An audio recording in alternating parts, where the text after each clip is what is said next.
It's the beginning of the month and it's starting to get warmer outside, and another humble choice has released. There are 13 games to review this month from a variety of genres. I'll give my thoughts and then tell you what games to keep or drop at the end of the video. Sound good? Then let's begin.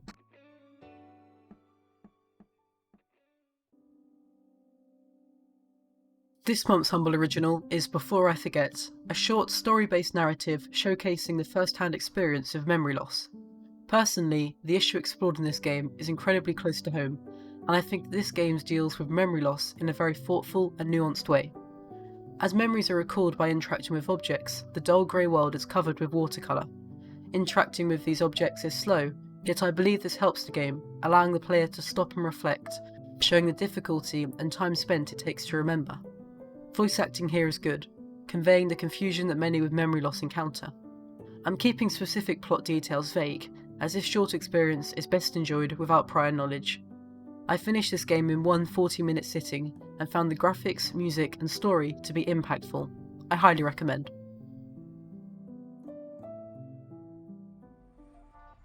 Grid is a racing game from genre giant Codemasters.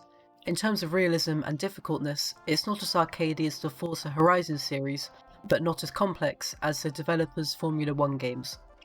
From the get-go, you drop straight into the action. I enjoyed this instant tutorial as I was immediately forced to learn how to both street race and circuit race. Controls feel tight as I weaved in and out of cars. On the occasion where I accidentally span off or crashed, there is the option to rewind time, similarly to Forza Horizon. This is incredibly useful as it helps to rewind mistakes without restarting the entire race. There's also the addition of Nemesis. When I accidentally hit a rival's car, they became my nemesis and were intent on pushing me off the track. This addition works well, and overall, I found the AI very good for a racing game. The enemies were competitive and forceful, although it did often feel that I would never be able to pass through. Just when I thought all hope was lost, there was a gap, and I managed to overtake. Sound is punchy, with the oomph of cars accelerating and changing gears whilst the crowd rolls. In terms of graphics, these are average. Car detail and weather effects are good, but I was left disappointed by the surrounding environments. City buildings look low detail, but for a racing game, this isn't a major flaw. I played some of the career, and there's no story here, just a grid of different styles of races. I tried to play multiplayer, but could not find any games midday, the day after it became available through choice. Overall, I preferred the arcade nature of Forza Horizon 4 more than Grid, but I'll definitely play some more races in Grid due to its Nemesis AI and tight controls. Barotrauma is a co-op 2D survival game where players must work in a team to complete randomly generated missions on a monster-infested submarine. First off, this game is complex. There are 6 playable classes, each with depth and uniqueness. Before playing multiplayer, I spent some time with the mechanic tutorial. From the difficulty of the walkthrough alone, I knew that the main game itself would be close to impossible on the first run. Still, I played a couple rounds with 4 others from the YouTube channel BombChew. On the first round, we solely focused on surviving. This worked well for the first 15 minutes, but eventually monsters were discovered and mistakes were made, ultimately leading to an untimely demise due to an exploding power reactor. On the second game, I was assigned the role of security, and this round was more successful. The mechanics on the team fixed broken leaks and parts of the sub. The captain steered, and I patrolled the ship on search for sea monsters, which I eventually gunned down. Overall, I enjoyed this game with friends, but the single player is supposedly lacking. To be honest, I didn't fully understand what was going on, but when failure due to a nuclear reactor causes so many laughs, you could tell it's a good game. I will definitely return to this game with friends and look forward to understanding more of the complex mechanics.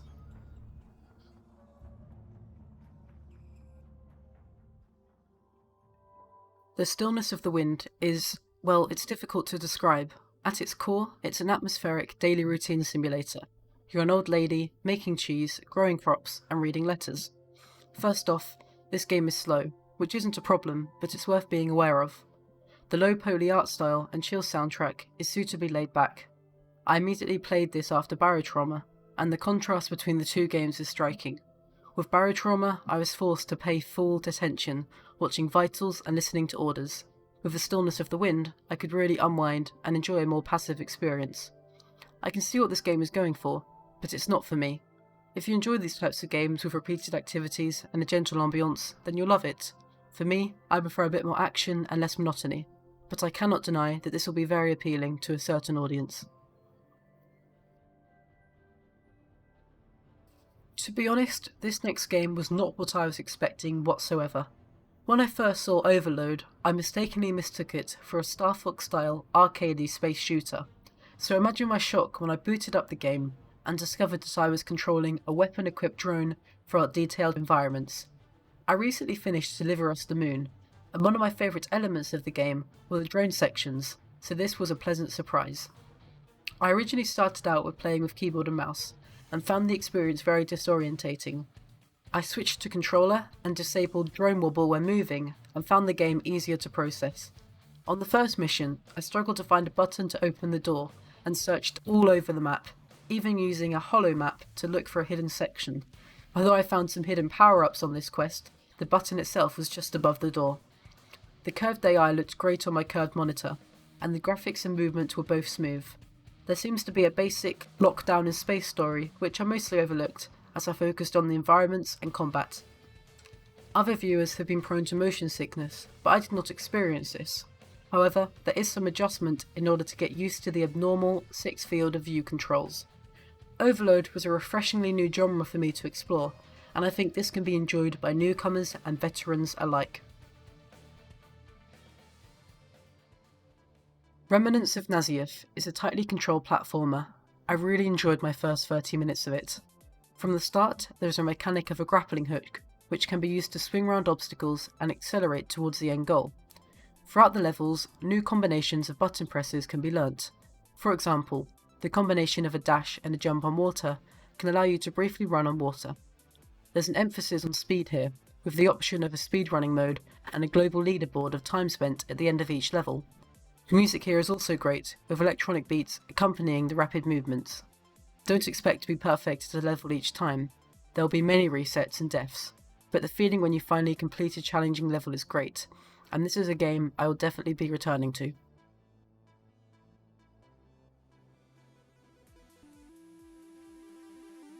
The Messenger is a 2D retro pixel platformer.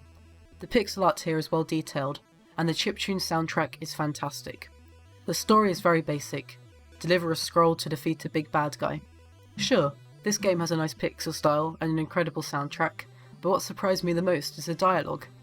The dialogue here is very funny and self-aware, with references to speech boxes and the cliché of the plot. The combat is simple, with just a single sword used to attack. Collectible shards are scattered throughout the levels, which can be used to pay for upgrades in a skill tree. I enjoy this because it gives meaning to the collectibles. It's not just a useless rising point total. From the surprisingly funny platformer that I played in the early game, I enjoyed it.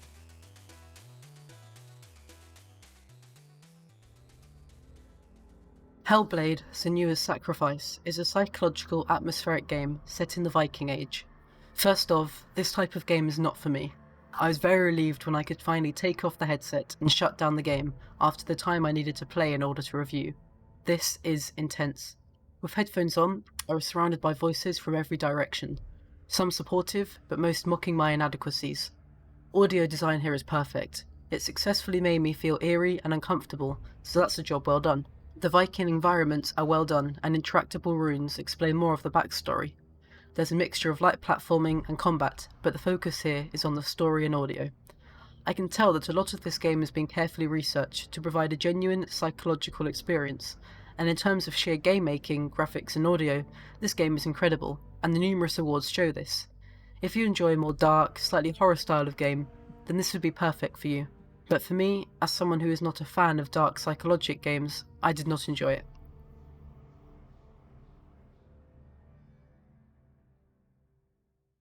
Supraland is a self-described first-person Metroidvania, and I think that this description is correct.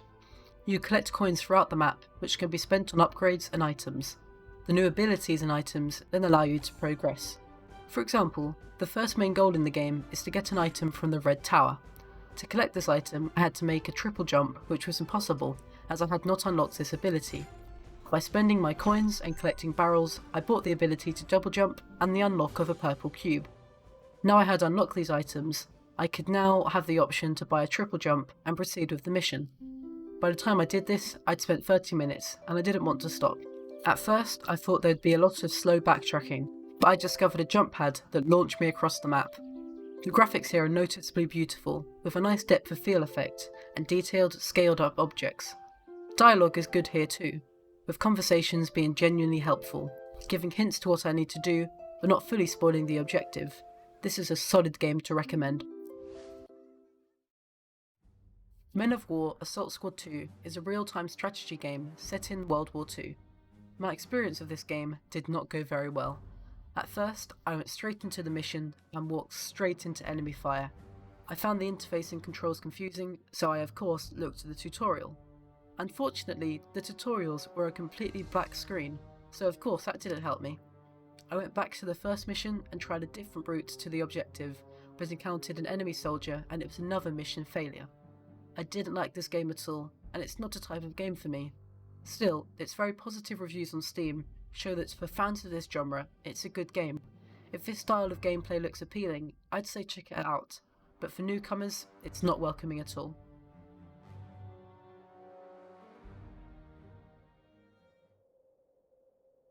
Stygian Reign of the Old Ones is a 2D horror RPG set in the Lovecraftian world.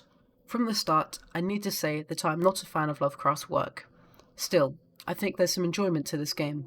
The character customizer is fairly generic for an RPG. There's a few face options and the ability to spend ability points on different attributes. The design succeeds at being bleak and dark. Ruined buildings are shrouded by the foggy skyline, and characters walk with a distinct lack of optimism. Dialogue here is also good, with many choices to choose from. Dialogue is also influenced by special skills, and even gender. The music here also succeeds in generating an eerie and unnerving environment. By the end of my play session, I had the first enemy fight. I could choose to defend, focus, attack specific enemies, or retreat. When one enemy had fallen, I had the option to escape, but still be awarded the same as if I had completely won. This technique was encouraged by the game, telling me it's impossible to win every fight, and I appreciated this piece of advice.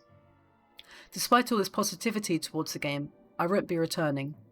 If you're a fan of H.P. Lovecraft, then this game is oozing with detail and atmosphere.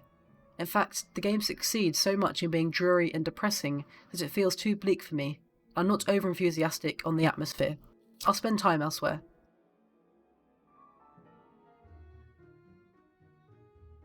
I find it interesting that this month's choice features two platformers which heavily feature a momentum-based movement system. In this case, the King's Bird is a colourful platformer with an interesting flight mechanic. By combining the left and right trigger, speed boosts and flight allow me to glide throughout the levels. Similarly to Grease from April's bundle, music plays a key role. While soaring between the platforms, the titular character sings in unison with the already beautiful soundtrack.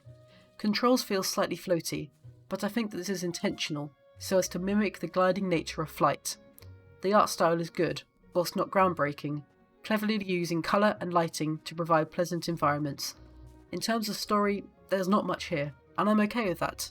I just enjoy gliding through the levels, soaking in the environments, and listening to the outstanding music. This game is an easy recommendation for platformer lovers.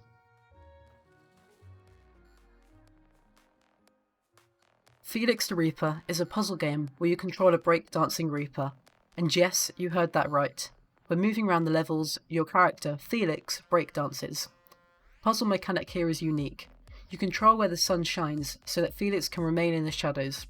On top of this cool mechanic is some very funny humour. The main goal is to set up traps to eventually plan an assassination of a poor, unsuspecting mortal. Funny cutscenes satisfyingly show that I performed my goal correctly. The difficulty here starts quite simple, but soon turns more harder. What I loved about this game is that if you're stuck, arrows can be turned on to help show next steps. These give hints on what to do next, but do not spoil the entire level. Optional hints are always welcome in my book. Add a groovy soundtrack to the mix, and you're on to a great and unique puzzler. So, what did I think of this bundle? First of all, there's a great mix of genres here. From racing games to drone shooters, I think there's something for everyone. Secondly, there's some stellar soundtracks. I think that all the games here have awesome music. From the positive Steam reviews and my own thoughts, all these games are good for their target audience. There's no shop keep 2 here. The indies and the humble original here are great. Unfortunately, Hellblade is a repeat from last July's monthly. With the current choice system allowing me to skip this game, it's not a major flaw, but it's disappointed to see that this is being marketed as a headliner. So what did I drop? I dropped Hellblade as I already owned it. I also didn't choose Felix the Reaper as it's available through Game Pass for PC. If I didn't already own these games, I would drop Men of War Assault Squad 2 and Stygian. They're both good games, don't get me wrong, but they're not for me. I loved all the other games, and it's hard to recommend another game to drop. As all these games are good, I'd say look for the game with the genre you like the least, and choose that one to drop. That was a long review. Thanks for staying around. I'm always looking for feedback, so please leave some constructive comments down below. Thanks for watching.